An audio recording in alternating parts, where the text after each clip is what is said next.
It looks like Juke Harris is probably headed to Michigan, but Michael Malone, he ain't giving up that easy. Let's get it.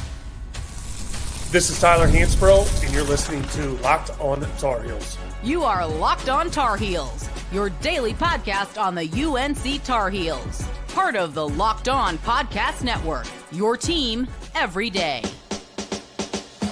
Hey there, what's up? Happy Sunday evening. It's April 12th, 2026. This is our Monday show. I'm your host, Isaac Shade. Welcome to the Locked On Tar Heels podcast. This episode is brought to you by FanDuel. Right now, new customers can bet just $5 and get $250 in bonus bets if it wins. Head to FanDuel.com to get started. Coming up later on the show, we're going to give some updates on current Tar Heels. Derek Dixon might be out the door. Henry Vasar might be back. Terrence Brown from Utah is visiting on Monday. And Juke Harris and the Tar Heels staff met for lunch at a place called the Palms on what is today? Sunday. So we're going to get into all that. By the way, congrats to Rory McIlroy, back-to-back Masters champions. Just the fourth to ever do it. That is crazy. Him, Tiger, Nick Faldo, and Jack Nicklaus. That's it. And Rory McIlroy. Holy smokes. Nobody's ever gone on a three-peat. Good luck to Rory next year. Crazy stuff. What a roller coaster weekend for him. Congrats to Rory. Okay. We've been talking coaching stuff nonstop from the time Coach Davis was fired until, with speculation of who might replace him, all the way through last week with the Michael Malone stuff. And we're going to continue to do that because it's going to be important to continue to look at who else he's going to fill out his staff with. But good grief. This is all happening at the same time that the portal's open and Carolina is trying to go get dudes to fill out this roster. And I want to tell you at the same time, please keep in mind that this all changes at a moment's notice. I mean, it's like that. That's why I've been trying to do live everything we've done lately is because I could record this and then it's out of date, just like printing a newspaper. And so want to give you the most updated stuff. Things might change literally as we're sitting here talking, and hopefully someone will text me if something like that happens. But, we'll keep up on it. So there you go. All right, we got to start with Juke Harris. Holy smokes. I love me some Juke Harris. He was an absolute dude this year. The most improved player in the ACC, second team all ACC player somehow. I mean, the ACC was loaded with talent this year, so I get it and I understand it. But my goodness, let's just say it off the top. I get that Michigan has been the seeming destination. They're all in on him. He was at their national championship parade yesterday wearing a Michigan jacket. Rivals has put in a prediction for him to go to Michigan. Jamie Shaw did that. But here's the thing. Michigan may get him. They may not. But we're about to find out very quickly just what sort of closer Michael Malone is on the transfer portal recruiting trail. We don't know yet. This is, to me, the first big thing he's going after is Juke Harris. And I want Juke Harris so bad. But it's difficult because I feel like it's one of those, like with the high school recruiting, where somebody else has already been in on him and seems like the likely destination, and you're trying to play catch up. That's the role Carolina is in right now. And so it's going to be hard to pluck him from the reigning national champions when Dusty May has it rolling in Ann Arbor. And if you're Michael Malone, you're going into this saying, look, I don't have a track record at the collegiate level. You know what, though? I do at the NBA level. You think Dusty May's got an NBA championship? No, he doesn't, right? So we're going to just see all what that is. And I thought it appropriate to talk about Juke today on the show because it was reported by, I believe, Inside Carolina on Saturday evening that Coach Michael, yes, it was an article from Sherelle McMillan that is free to read, by the way. And so it was reported that Coach Malone and the staff were going to Salisbury, North Carolina, where Juke is from, to visit with his family on Sunday. And Salisbury is like halfway between Charlotte and Greensboro, basically, if you're looking at it. And so they go there's this picture that made the rounds on social media today with them at the Palms restaurant. You can go find it, but you can very clearly see Coach Malone at the head of the table. You see Juke's back, and I'm assuming probably his mother sitting to his left. You see Sean May right across from Juke with Chuck Martin right beside him. And I believe it looked like Pat Sullivan next to them. Very grainy picture, so it's hard to make it out. But they're in there. They're making their recruiting pitch. They are trying to sell this dude on Carolina. So let me give you some things that I like about Juke Harris, why I would love to have him on the roster and why I think he would be a good fit for the Tar Heels. So I'm just going to list these off. I got 5 or 6 things. Number 1, Juke has 2 years of eligibility left. It was his sophomore year where he just absolutely popped for Wake Forest and became a dude. I like that he is a Carolina kid. He's from Salisbury, as we've just been talking about. And so there is that home state thing of, hey, look, I know you were playing at Wake.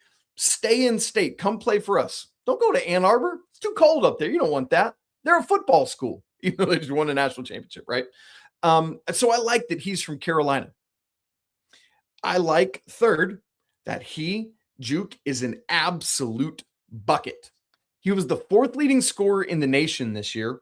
He was the 9th leading scorer amongst major conference teams. A lot of times you see, lower or mid-major guys in. He was 3rd in the ACC behind only Cam Boozer and Abuka Okore from Stanford.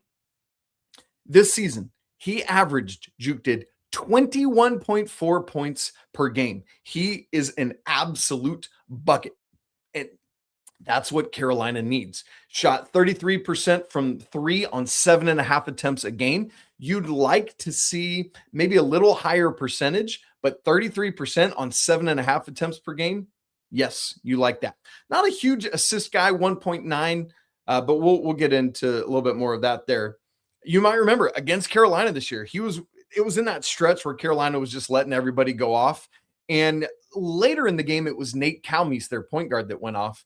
But in totality, Juke went for 28, 5 of 12 from beyond the arc, 6 boards, and assists, and 2 steals. And so you're like, oh, I remember that, and I would like him to do that for us instead of against us. So come on, Juke Harris. The water's fine in Chapel Hill. So there you go. That's number 3, absolute bucket. Number 4, mightn't I to remind you just how awful the Tar Heels were from the free throw line this past season. Things did not go well. Let me remind you of the numbers. Carolina was 68.2% from beyond the arc, 322nd in the nation. That is not good. Both of these guys were highlighting tonight, both Juke Harris and Terrence Brown would be game changers in that regard. So as for Juke, 78.3% this year on 7.1 attempts per game. So he's getting there a bunch. He uses that big frame and size that he has, is getting to the rim, finishes a lot, makes a lot of tough finishes. But then when he gets fouled, he's hitting them at just shy of 80% clip. Love that. Number 5, consistency. Not only is to get to 21-4, you got to be consistent. But here's what I love. In Wake Forest's 35 games this year, he had 3 30-point games. And it wasn't meaningless, empty calories. All 3 of those games were against ACC competition. 38 against Boston College, 31 against Cal, 31 against NC State. In Wake's 35 games, he had 20 or more points 20 times. That's 20 to, what would that be? I don't know, whatever that is. Great number. But listen to this. If you think about consistency, it's not just about the ceiling, it's about the floor. In every single game, Juke Harris scored in double figures this year. At least 10 in every single game that Wake Forest played. That floor is so high. I can get on board with that. So there you go, consistency. Next thing I want to say that I really like about Juke Harris is positional size and flexibility. At the NBA level, he projects to be a 2 or a 3 and can obviously do that in college as well. He is 6'7", but he's not some stick at like 170 or 180. You know what I mean? Juke is 6'7", 200. And honestly, as I look at his build and his frame, I really honestly think that Juke Harris has more weight that he could put on. Would love to see that. At Wake, he started at the 3, but again, he could be part if Carolina is able to somehow woo Derek Dixon back, which it seems right now, we'll talk about it later, but that he's not. But think of how massive Carolina's backcourt could be with, think about a world with this. Derek Dixon at the 1 at 6'6", Juke Harris at the 2 at 6'7", Jaron Stevenson at the 3 at 6'10", whoever, Maximo Adams, whatever, at the 4. And if Henry comes back at the 5 at 7'2", I mean, that is a massive, massive lineup. Here, let's just throw it over the top of all these little kids we're playing. You know what I mean? Like, massive size. I love that. But also, it's not, yes, he's a bucket, but Juke will go get a rebound for you. Averaged 6.5 boards a game this year. Had 5 points in rebound double-doubles this year, including, you ready for this? Had a game against Cal where he went for 31 and 15. Incredible stuff. So lots to like about Juke Harris. I'm encouraged by that. Now, if there's concern, there are some defensive intensity concerns. And by that, I mean, he has defensive capabilities, his size, his length profile, his switchability at the backcourt and in the wing, and even small power forwards. Like, he could probably play a small 4 if you needed him to. So the metrics are there, but sometimes as you go watch the film, there were some moments of what I would call defensive indifference, or not just like locked in enough. And the reason that is a big concern for me is that's just not going to fly in a Michael Malone system. He will not allow it. You don't do it. You don't buy into defensive principles, possession in and possession out. You're cooked. Go sit your butt on the bench. I don't care if you're the reigning national player of the year or a walk-on. If you can't defend and you can't be intense defensively, Michael Malone won't stand for it. And I love that. I don't want to let a guy like have me in a vice. No, go play defense. Now, again, Juke can. He's got that capability, so we'll see what's going to happen. So, again, Michigan, to me, clear and obvious front runner here. All the signs point to the Wolverines. But, boy, could Michael Malone slide in and get him. I would love that.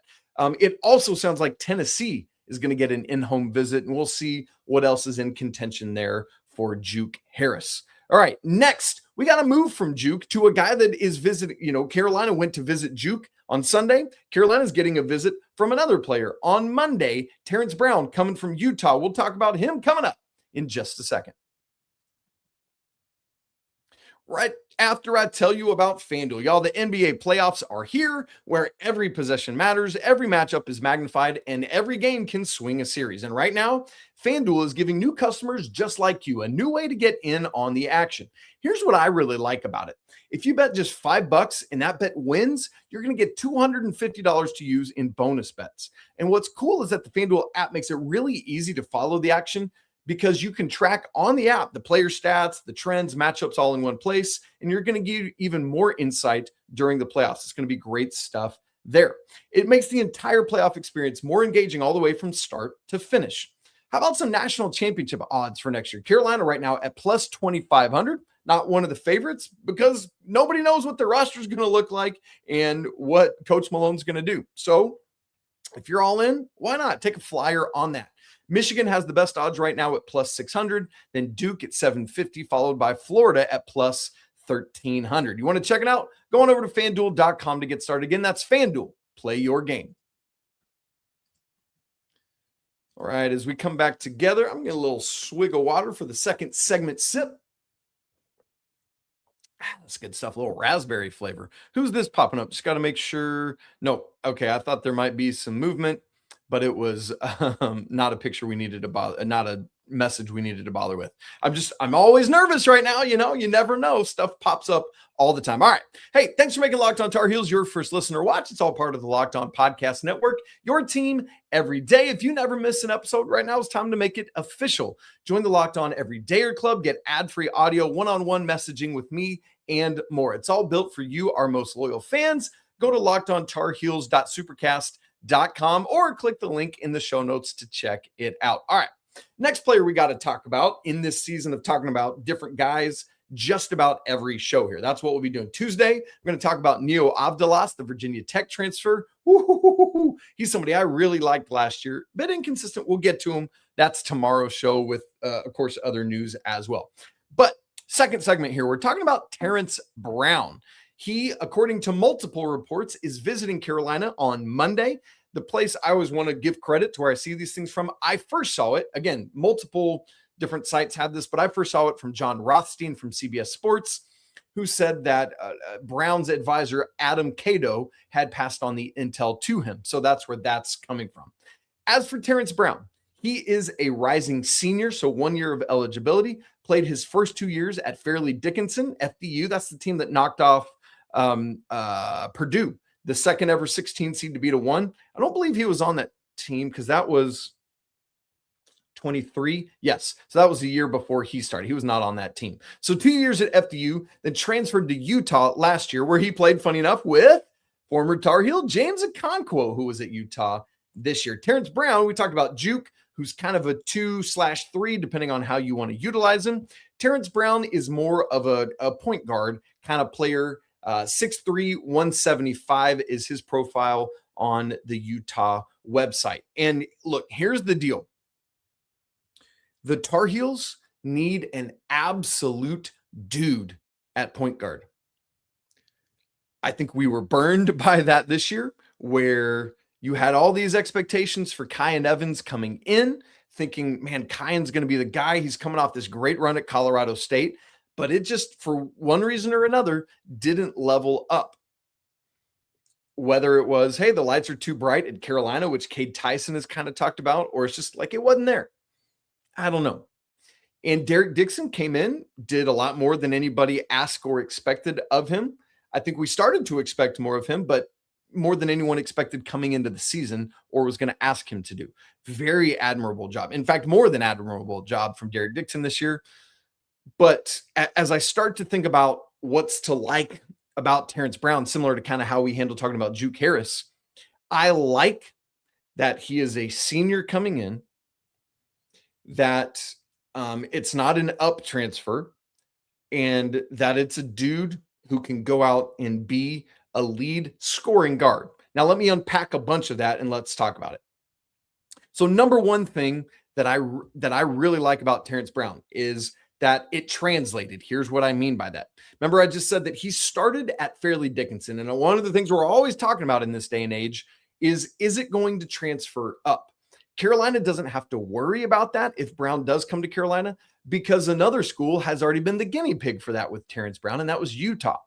He transferred up from FDU to Utah, and it went well there as well. You know, Carolina has missed on that multiple times, whether it was misidentification of talent or whether it was just like, hey, it didn't translate to Carolina. Guys like a Cade Tyson, this year with Kyan Evans, for example. Whereas, you know, you look at some other places, like Dalton Connect is the example I always go to, went from the other UNC, Northern Colorado, to Tennessee, and absolutely balled out, wound up getting drafted by the Lakers, and that was that.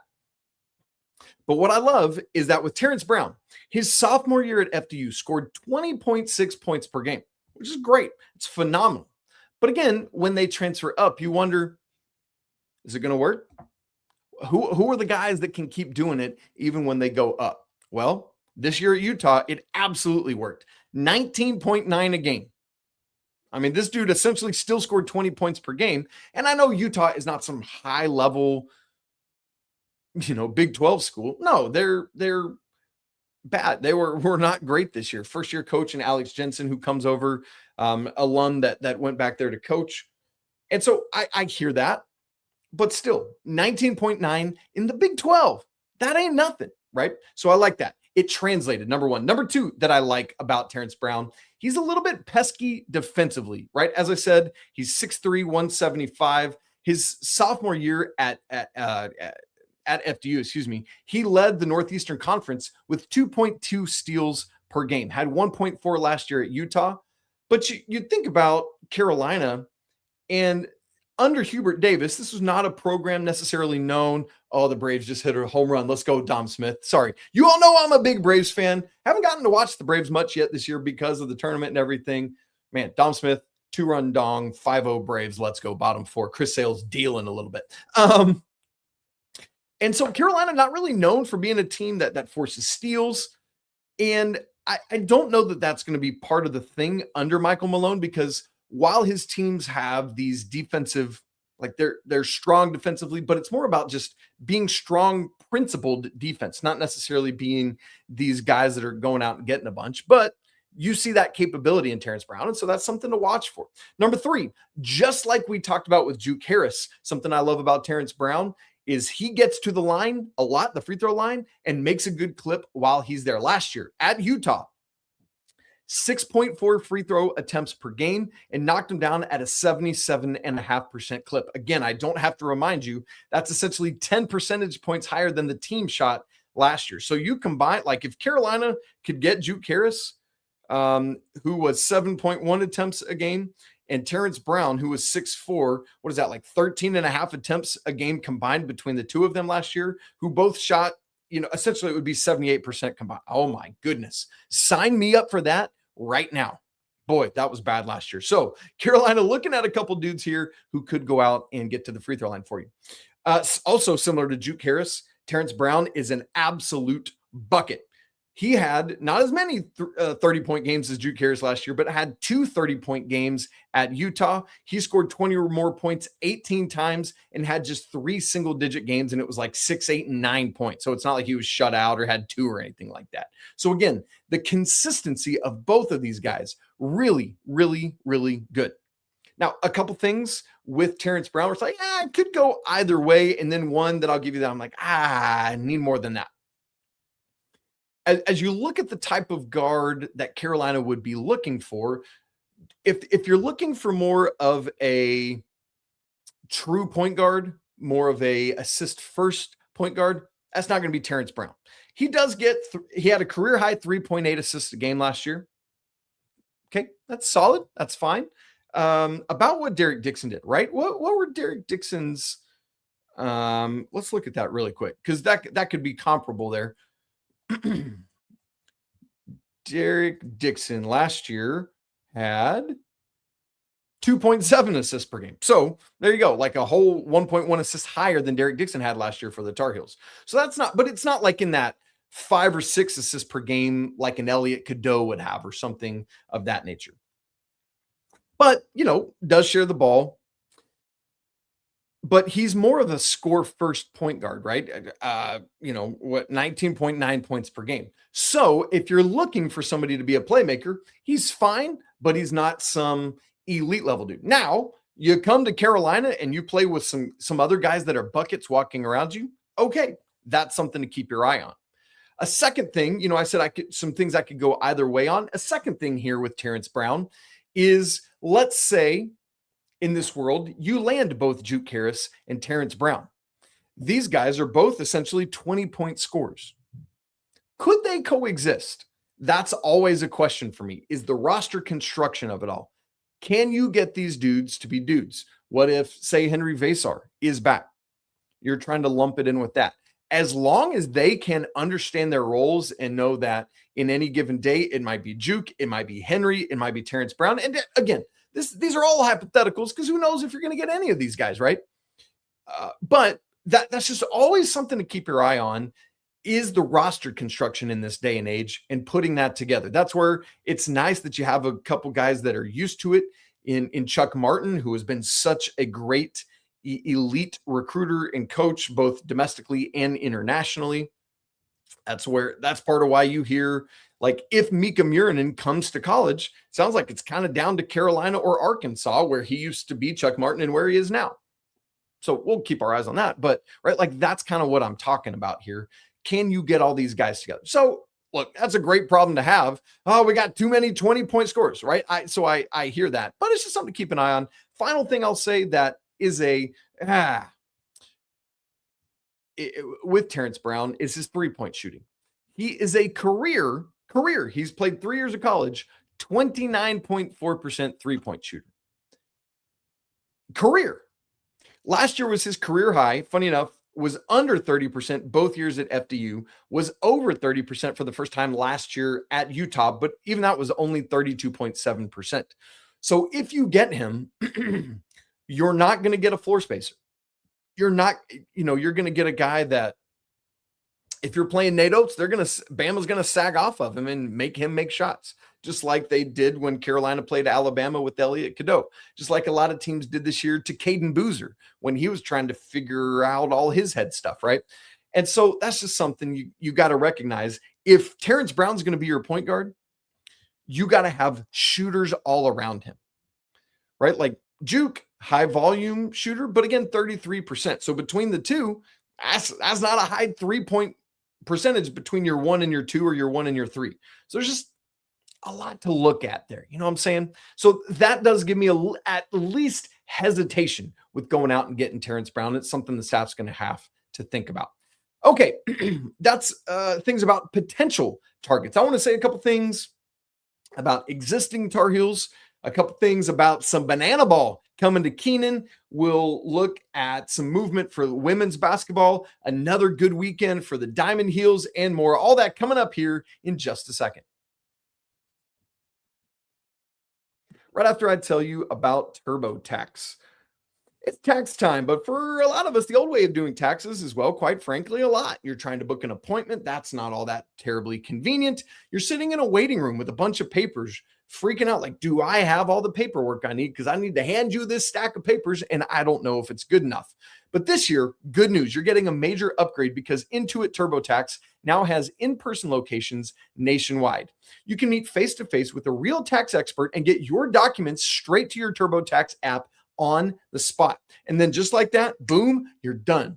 Because then your TurboTax expert's going to work to get you every dollar you deserve while you get real-time notifications in that app as you just go about your day. Relief of walking in, meeting an actual person instead of like a chat bot or something like that. And then you walk out knowing that your taxes are being handled the right way. So if you want to get in on that, if you want to check it out, head to turbotax.com/local to find a store near you and book your appointment today. Okay, a couple updates on the current roster for Carolina. The guys that last year were Carolina's 1 and 5. Some interesting back and forth on this. Earlier on Sunday, Sherelle McMillan had tweeted that Derek Dixon was on a visit to Arizona and had been reportedly offered a $2 million deal. Since then, though, he has deleted that. I'm wondering if we've got any updates on it since then. But the thing is, I'm curious why that would be deleted. Is it because A, that number was wrong? B, Derek Dixon wasn't actually on a visit? What are we looking at there, right? And so, man, that's a hard sell. If Derek Dixon's going to this team that for a lot of this season looked like the best team in basketball, they just got beat by Michigan. Michigan looked great in that game. But they got to replace Jaden Bradley. There's a history of a Carolina guy going to Arizona and playing for them. What's up, Caleb Love? And so there's that pipeline kind of thing already. Now it's kind of funny because Derek Dixon could hear from Henry Vasar about playing at Arizona under Tommy Lloyd. So there's all of that kind of stuff to keep in mind. Hopefully, I really like Derek Dixon. I would love to see what the sophomore leap is for this dude. And it, as we've talked about, I can even pull it up for us in real time, the Carolina scholarship chart or the roster construction as it is right now. That of all the guys in the portal, the two that I was most curious to get back were Derek Dixon and Jonathan Powell. Well, as we talked about last night on the show, Jonathan Powell is now off to Pittsburgh to play for Jason Capel, they got somebody else big on Sunday. Can't remember who it is off the top of my head. But man, ACC, by the way, getting loaded up. You've got Somto Cyril from UGA heading off to Miami. Louisville today got Flory Badunga from Kansas. They got Jackson Shellstad from Oregon. Come on, ACC. Let's keep going. This is great. Love it. But the thing is, as I was saying, if you lose Jonathan Powell and you lose Derek Dixon, it's like, oh, man. Those are both the main guys that I was like, hey, if you get a couple guys back, that's who I'd be looking for. So we'll see what happens there with Derek Dixon. There was also him connected to Vanderbilt. Just lots of connection is leading me to believe that, yes, Derek had said on his announcement that he's leaving the potential of return. It could be just him checking other things out and he ultimately comes home. But it doesn't give me good vibes about retaining Derek Dixon, getting him back in the same way Carolina did with Jaden Young. The second thing about the current roster that I want to mention is that Inside Carolina is reporting. So guys who might be interested in going to the NBA draft, there's a committee called the UAC that basically gets information from all the NBA teams and comes back and tells you what kind of report you're getting. And the report is that Henry did not receive a first round grade from that. So there's that information. Here's what I say to that. In this day and age, the difference, right? Like in the era where we didn't have NIL, where we didn't have transfer portal, if you were a second round pick, it would typically we'd see a lot of guys leave as a second round guarantee. But now, if you're not a first round guarantee, there's a lot of dudes that are coming back. Why? Because the guarantee that you can get in NIL money, and believe you me, Henry would get an absolute bag in Chapel Hill next year. The money guaranteed that he would get as a senior at Carolina is probably a lot safer and more comfortable and confirmed than the NBA draft thing. So I want Henry to go and I want Henry to be great, but I'm not going to complain about getting some consistency back for this year in the first year of Michael Malone. You may or may not have heard all these types of numbers, but in this, especially in this portal era, the teams that are performing at the best level are teams that are retaining 3, 4, 5 guys on their roster from the previous year. Because Carolina is having this coaching turnover, it's not very likely for Carolina to get up to that number of contributors. There's Jaden Young right now, and that's it. That's confirmed back of last year's rotation guys. So if Henry is back in that mix, that changes what we're talking about there. And so again, for Henry personally, I would love for him to get a first round grade. For the consistency of having a guy back, that'd be massive if he would be able to come back. All right, a couple other things. Let's hit a little bit of a weekend whip around. You probably saw that the Savannah Bananas were at Keenan this weekend playing. It was one of those things where they set up a baseball field on the football field. You saw on, I guess it was probably Saturday night, that Coach Belichick was there. I love that they got a Savannah Bananas cutoff hoodie for him. So great. Jesse Cole, the main guy for the Bananas, introduces him. He walks out. I didn't fully get to see everything that was going on. I think he went out to coach first or something like that. That was cool. Then on Sunday, Caleb Wilson goes out to throw out the first pitch. Really, really great stuff. It's great. What's the coverage? Great press. Great. You know what I'm trying to say? Like where you just get yourself out there, whatever that word is that is not coming to my 42-year-old mind right now. I love this. Really, really cool stuff. All right. Project 28 whip around, weekend whip around. We call it Project 28 because there's 28 varsity sports at Carolina. Women's basketball had lost 3 players to the portal. So surprisingly to me, Lainey Grant left. She's already committed to TCU. Alina Arnasalo left. That is a big bummer. Hearing she might go back to UCLA. I think there's a couple other places she's looking at. Talia Henderson out as well. But every day this weekend, Coach Courtney Banghart, Al, has gotten, I just hit my hand on my desk, has gotten a player in one each day. So Friday, from Oklahoma State, it was Achol Akot. I hope I'm saying her name right. Saturday, it was guard Sophie Burrows, from Syracuse. And then today, Sunday, it was guard Chloe Clardy from Stanford, who shot 38% from 3 last year, 12 points a game, 3 boards, 2 assists, 2 steals a game. So Chloe can really fill it up and love to see that. All right, let's get to the Diamond Heels. If you're new to the show, you might not know this. I am a baseball guy. I went to college on a baseball scholarship at Milligan College, which is where Coach Rob, our guy that's always on every week, is from. He's the head coach of basketball there. And so, man, once we start getting into this, I really hone in on the baseball team and how they're doing. They are, you ready for this? 30-6-1 this year. They tied a game with ECU that they just Can't say. It was tied 3-3. They called it because of weather and moved on. But 13-5 in the ACC. They're second in the ACC behind only Georgia Tech, who's 15-3. They're 2 games ahead of whoever it is that's in second place. I can't remember right now, or in third place, excuse me. Ranked 6th in the nation. And so things are trending toward being an all-important top 8 seed in the tournament, in the NCAA baseball tournament, for the 3rd straight season. They were the 5 overall last year. They were the 4 overall the year before that. It would be the 4th time in the 6 years of Scott Forbes being a top 16 national seed. Crazy, crazy stuff. Just got to keep winning. So over the weekend, they were at Clemson, who's not typical Clemson baseball this year. They're kind of down, but it's so hard to go win on the road. The Diamond Heels lost on Friday 5-9, but they won an absolute are we still doing this on Saturday? 14 innings, won 6-4. Great. Just seeing it. There was a couple times there where I really thought it was over in extra innings, but they fought and gutted it out. And then today, Sunday, just clobbered Clemson. A lot of traffic early, but they were up 2-1. Just couldn't get that big hit, but then it came open. The game broke open in the top of the 4th. They scored 5 runs, including a 3-run bomb to make it 7-1. And that was essentially it. They just kept tacking on, scored at least a run in every inning but the 9th, and won 12-5. So Carolina in ACC series this year is 5-1. They lost the first ACC series of the season to Virginia, and Virginia is a good baseball team. That was 2-1. But then they swept Cal. They beat Louisville 2-1. They swept number 23 Notre Dame in South Bend. They beat number 22 Boston College 2-1. And then this weekend they beat Clemson 2-1. And now there's only 4 more series left in the regular season.